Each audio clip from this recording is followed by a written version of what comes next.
particular morning, a bird awoke and wondered, am I, or am I not? Am I, or am I not? Now, this was such a brand new thought and so scarily true on top of that this little particular bird brain opted to jot it down. Then he stared around at the now not blank page he wrote upon, nursed his words to best express the thoughts he doted on, and as he scribbled along, this little particular bird brain decided that he was, and he became. See, he manifested his destiny and joined the rest of us in reality, if you could really call it that. See, his meager mind merely imagined he could write, so he could, and he did. He sent his thoughts to the page through his pen like a sieve and undid all those knots that got caught up in his nest, that had gathered up trash and attracted so many pests, and the rest he just wrote in some of the most splendid verse you've ever freaking heard.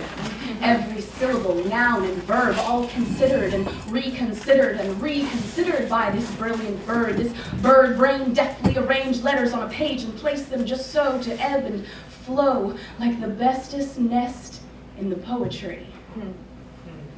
And one particular neighbor in this shady poetry was the bee. She was a single letter, no less than any other nor better. She was tiny with a long spine and two curvy wings on the right side that sit on her Botticelli hip, and she was beautiful and buxom and a bit bashful.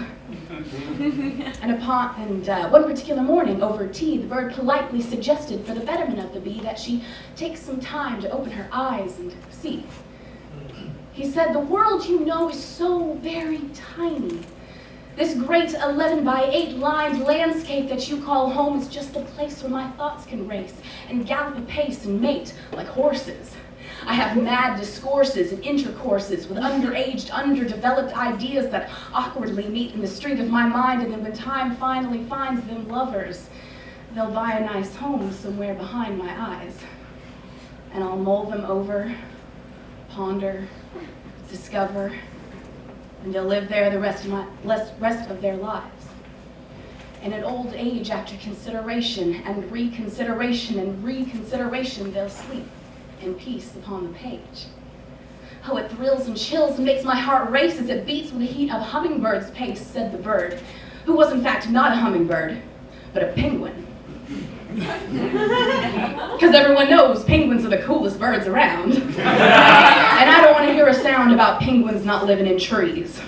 They live in poetries. I'll go on now, if you please. So upon hearing these words of inspiration spout from the mouth of this particular bird, the bee began being and buzzed her way off the page. Well, that's a pretty big deal.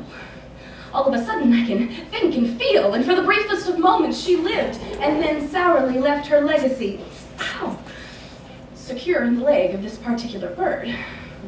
And it hurt, really bad. And the bird started feeling heartbreakingly sad and awoke the next morning and wondered, how will my being be remembered? By all the pain my actions incurred? The fact I went back on my word? Whether by my gains or my loss, all the pain that I caused, will I be judged for whatever I could never be? Or maybe for those briefest of moments when all those woes were kind of consoled by my poetry. And that particular morning, every bird and bee in the poetry and every girl and boy as far as the eye could see awoke and wondered, am I? Awoke in wonder, or am I not? And knew not what to do with all this new wonder and awe that dropped their jaw right out of their head, but that bird simply said, these ideas of mine in time will catapult themselves from behind my eyes, and they'll slip down to my heart, and they'll pump with my blood, my essence, my being, then continue to flood all around me and through me and back into my guts, where I churn them, discern them, and muster the courage to spit them back up and out. They shoot through my mouth as I sing what I think and I let it all out, and some birds don't like it. They fight it. They say, put it back inside and hide it.